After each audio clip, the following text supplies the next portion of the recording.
All right, this month for fire training, we are going to recap everything we've done this year. Everything all the way from the size up, all the way to pulling a smoke inhalation victim out.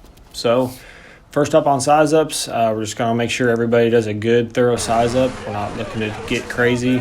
We also want to make sure it's thorough. We want to do a good CAN report. Conditions, obviously building type of construction.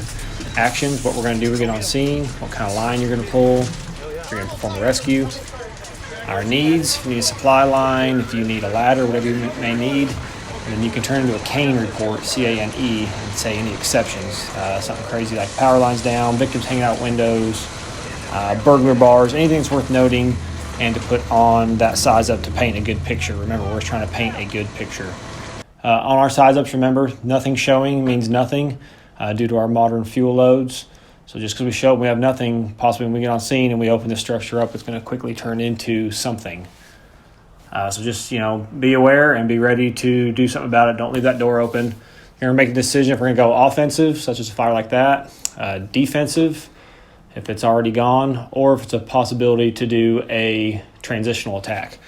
Remember, on transitional attack, we're not defensive. There's definitely times to do a transitional and times not to do transitional.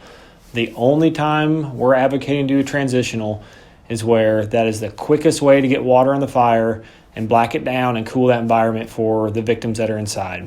We basically just don't want to walk past fire just to go to the front door.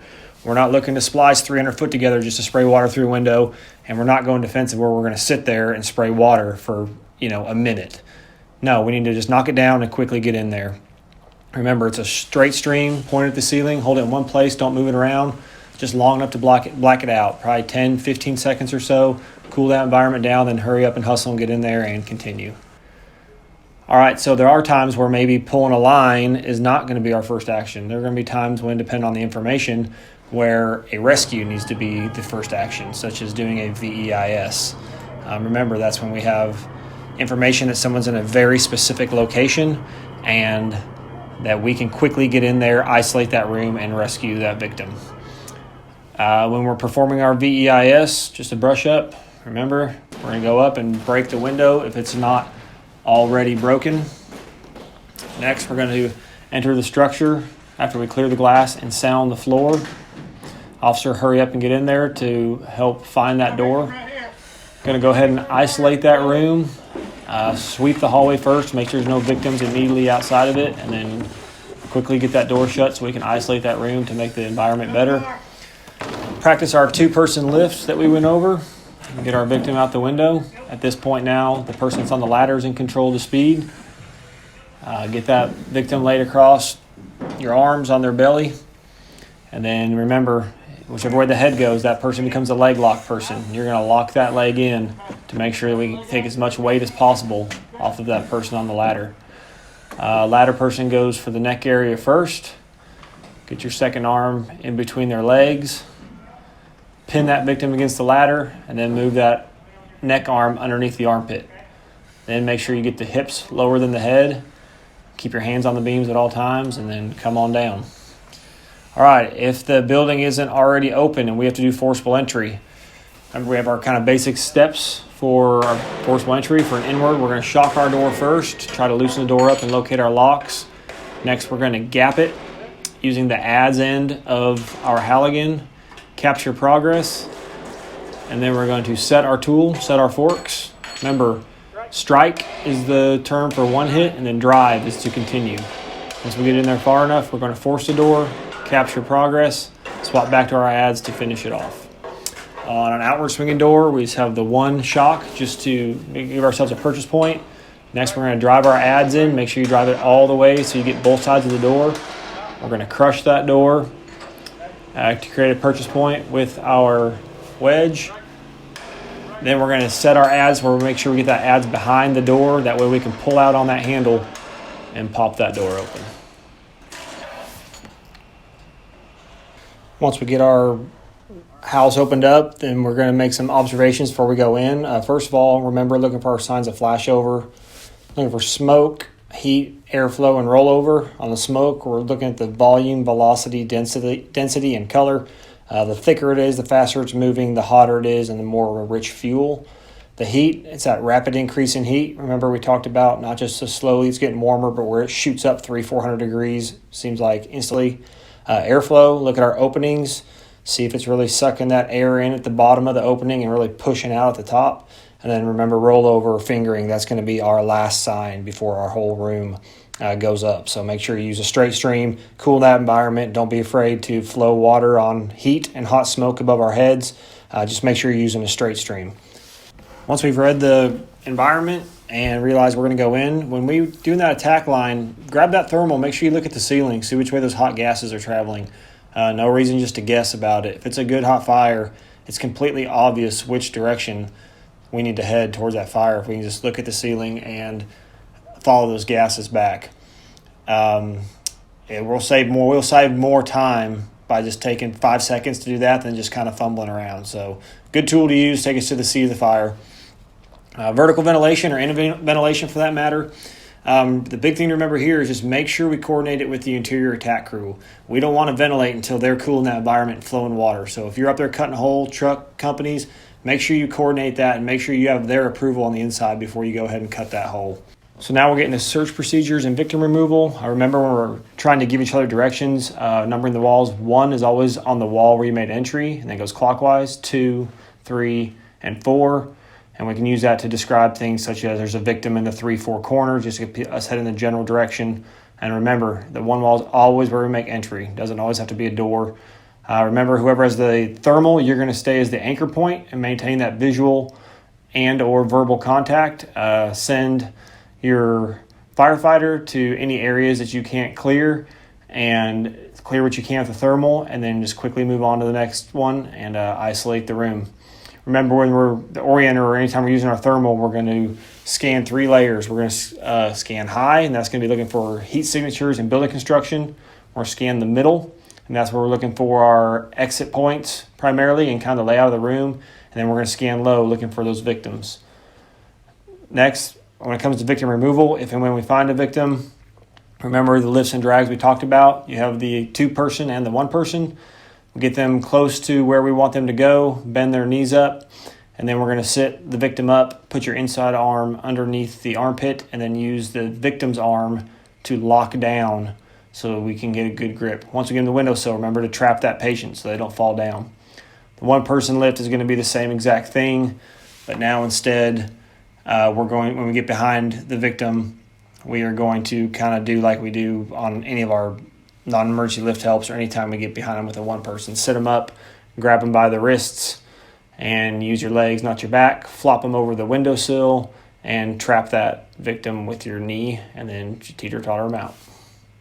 We're going to add a victim to this scenario, and it makes sense to, instead of just rescuing this person and dropping them on the front yard and sort of dusting ourselves off and saying that we're done, we're going to follow this through a little bit further, and we're actually going to have you treat this person. When you pull somebody out of a fire, you should have a high suspicion of airway trauma or smoke inhalation. So you're going to want to do a patient assessment, and this primary assessment should be done fairly rapidly. Obviously, you're going to be looking for your life-threatening injuries, but you're gonna be paying close attention to the airway. Breathing is also a high concern on this as well. You want to give this person enough oxygen to get them up to 94%. You're also going to check your circulation. It's not uncommon to have somebody pulled from a fire and them not be breathing, but still have a heart rate. Obviously, we're going to be assessing this person's mental status as well. This is going to indicate whether we're able to apply more advanced airways or if we're going to have to just use a BVM. As your treatment continues with this person, you want to continue to assess them. Are they getting better? Are they getting worse? You're going to go through all of your normal processes in obtaining the history and whatever other information you can gain on scene. Obviously, this is going to be a hectic situation in the real world. You're not likely to have all the information you'd like, but you should still at least attempt to try to get some of this information. It'll be hugely beneficial for further treatment later in the hospital. It goes without saying that if somebody isn't breathing, we're going to help them breathe. If they've got an airway that's occluded or that is swollen because of high heat or smoke, we're going to do what we can to open that airway up. A lot of this has to do more with advanced airway management, but there are things that you can do and that you're able to do as a basic. So one of the great tools that we've got is the cyano kit. This is something unique to the Fort Worth Fire Department that MedStar doesn't carry. For that reason, it's important that our paramedics as well as our EMT basics understand how it's used and how to set it up. So we're going to go over that today, and that's going to be one of our primary focuses in terms of what we're looking for from an instructor standpoint. The cyano kit is used for smoke inhalation. This is going to be obvious. I don't need to tell you how to know when to do this. If you're not sure and the person is there when you walk up, let's say you're called in to do EMS and you're showing up on scene, there's somebody in the yard, the people are treating them, you can look and get some clues from how this person is presenting. Do they have soot around their nose and their mouth? These are going to be some clues as to how much smoke has been inhaled. The cyano kit is used to combat cyanide poisoning. With the exception of the Battalion 5 car, the cyano kit can be found in the refrigerator that's in the trunk of all battalion chief cars and the safety chief's car. When you're gathering this stuff from the fridge in the back of these vehicles, it should all be in a green, yellowish pouch, and you're going to bring the entire kit. In that kit, you've got the cyano kit, which is a glass bottle.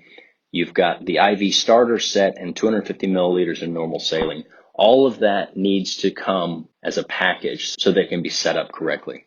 All right, so when you're ready to use your cyano kit, you're going to open the box up. You've got your drug double-headed transfer spike tubing. You're also going to need a 250 milliliter sodium chloride. Take your double-headed spike the bag, and you're going to spike the cyanide kit. You're going to fill that bottle up until you get to that fill line right there. It says fill line.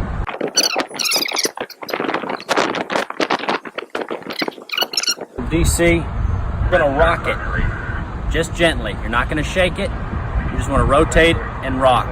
Rotate and rock. You're going to rock it. Just gently. You're not going to shake it. You just want to rotate and rock. All right, after you've mixed and rocked your cyano kit, you're going to stab it with this thing. Then you're going to fill that up to about the halfway point on this sight glass here. Then you're going to open it up, and you want about 3 drops a second. Your medics are going to tie this into a dedicated IV or IO access. You don't want to mix this with any other drugs. Okay, so just a real quick recap. You're going to have a patient in the front yard. You're going to have all your equipment with you. You're going to walk up. You're going to assess this patient's ABCs. You're going to treat this patient's ABCs. And you're going to retrieve and assemble the cyano kit. If you've got a medic on your engine, that medic is going to run through their protocols. They're going to administer the cyano kit and any other interventions that they deem necessary. And that's it for the patient care aspect of this training.